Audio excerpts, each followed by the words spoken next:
इस पार्ट की शुरुआत वहीं से होती है जहाँ से लास्ट एपिसोड खत्म हुआ था। हेन रूम में वापस चली आती है और कहती है ठीक है, अगर तुम यही चाहते हो तो ठीक है, साथ में सोने की जरूरत नहीं है। वैसे भी हम पिछले 2 सालों से सेपरेटली ही सोते आए हैं। जिससे हमें फ्लैशबैक में दिखाया जाता है 2 साल पहले का सीन, जिसमें होनू घर आ रहा है तो देखता है उसने जो रूम उसने अपने आने वाले बेबी के लिए तैयार किया था, उस रूम का सारा सामान निकाला जा रहा था। मेड से पूछने पर वो बताती है कि मैडम हेन ने हमें रूम खाली करने का ऑर्डर दिया है। जो सुन होनू गुस्से में हेन से बात करने आता है। हेन जो कॉल पर अपनी सेल टीम से बात कर रही थी, वो आते ही उससे पूछता है कि तुम ये रूम खाली क्यों करा रही हो। हेन बताती है कि अब इस रूम का कोई यूज नहीं है, अब मुझे ये रूम बहुत इरिटेटिंग लगता है। ये सुन होनू को बहुत बुरा लगता है। हेन कहती है कि हमें अब इन सब की जरूरत नहीं है। ये बोलकर वो फोन पे बिजी हो जाती है। होनू गुस्से में घर के अंदर चला आता है और मेड से कहकर अपना सारा सामान इस रूम में शिफ्ट करा लेता है। होनू बहुत ही ज्यादा दुखी होता है। इधर हेन भी बेबी का सारा सामान जाता हुआ देखकर बहुत ज्यादा दुखी होती है। रात को होनू उस रूम में सोने आता है। सीलिंग पर वही स्माइली देकर बहुत ज्यादा रोता है। इधर हेन भी अपने रूम में उसके होने वाले बेबी के फिटर्स का फोटो देकर रोने लग जाती है। इससे हमें समझ आता है कि अब उसका बेबी नहीं रहा, तो इनकी बेबी के साथ क्या हुआ था ये तो हमें अभी नहीं दिखाया गया। तो हेन उस फोटो को देखते हुए अपने आंसू पोंछती है और कहती है कि तुम्हें अब से रोने का कोई हक नहीं है। तो होनू और हेन दोनों ही इस इंसिडेंट से बहुत ज्यादा दुखी होते हैं और शायद इसी के बाद से ही दोनों के बीच दूरियां पड़ने लगी थी। कमिंग बैक टू प्रेजेंट, सुबह हो चुकी थी। हेन बेड के पास ही बैठी हुई थी, यानी कि वह रात को सोई भी नहीं थी। होनू को कुछ घंटे बाद होश आता है तो वो अपने घर की ओर आता है। अपने रूम में आकर देखता है कि हेन तो तैयार होकर बैठी थी, तो उससे पूछता है कि तुम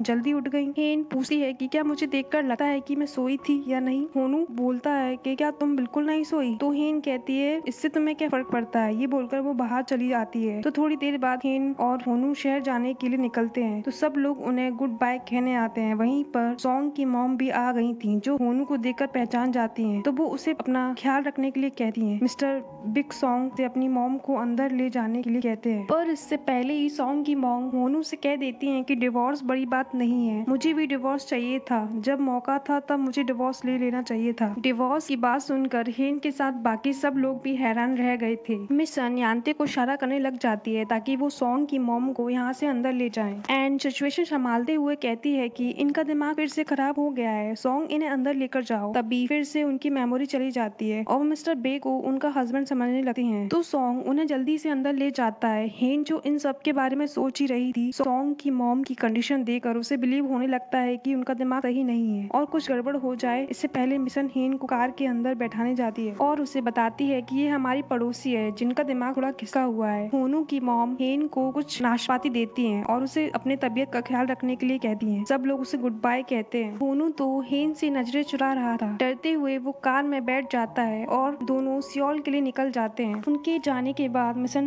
डैड और योंगते डिस्कस करने लग जाते हैं कि क्या हेन को समझ आ गया होगा। मिशन कहती है कि सॉन्ग की मॉम की हालत देखे उसे उनकी बात पर बिलीव नहीं होगा, लेकिन अभी मुझे उन दोनों के बीच कुछ तो अजीब लगा। इवन उन दोनों ने आई कांटेक्ट भी अवॉइड किया। डैड तो उसे ही डांटने लग जाते हैं कि ये सब तुम्हारी गलती है, तुमने उसे कल खाना खिलाते टाइम होनू के स्कूल लाइफ के बारे में बताया था कि कितनी सारी लड़कियां उसके प्यार में पागल थी और उसे हर रोज इतने सारे लव लेटर्स मिलते थे। ये सब सुनकर ही वो अपसेट हुई होगी। यांगते बताता है कि होनू कल रात उसके रूम में नहीं सोया था, उसने पूरी रात ड्रिंक की एंड शॉप में ही सो गया। मिशन कहती है आखिर उनके बीच क्या हो गया जो दोनों 4 साल पहले एक दूसरे के प्यार में इतने पागल थे, अचानक उनका प्यार गायब कैसे हो गया। तो हमें यहाँ पे 4 साल पहले का सीन दिखाया जाता है जब मिशन ने हेन को मिलने बुलाया था। तब उसने हेन को कुछ पैसे देकर होनू से ब्रेकअप करने के लिए कहा था, क्योंकि तब उन्हें हेन की असली आइडेंटिटी के बारे में पता नहीं था। होनू ने हेन की फैमिली को गरीब समझ लिया था, इसके बारे में उसने अपने घर वालों को बताया था। इसलिए मिशन नहीं चाहती थी कि होनू हेन से शादी करे, इसलिए वो उन दोनों का ब्रेकअप कराने पहुंच गई थी। मिशन कहती है कि मैंने सुना है कि तुम बहुत गरीब हो और मेरी दादी के जमाने के कपड़े पहनती हो। हेन कहती है कि वो सारे स्पेशल विंटेज कलेक्शन है, इनका प्राइस वो बताने ही जा रही थी पर वो रुक जाती है। देन उसे कहती है कि मैं होनू से ब्रेकअप कभी नहीं करूंगी। मिशन कहती है कि तुम कितनी चालू, मेरे भोले वाले भाई को अपने प्यार में फंसा लिया। तुम्हें पता भी है कि मेरे भाई से कितनी सक्सेसफुल लड़कियां डेट करना चाहती हैं, जो लोग इतने टॉप पोजीशन में काम करते हैं, पर तब भी यहाँ पर होनू पहुंच जाता है। मिशन पे गुस्सा करने लग जाता है कि आपने इसे क्या कहा एंड हेन का हाथ पकड़कर उसे पीछे कर लेता है और मिशन के लाए पैसे को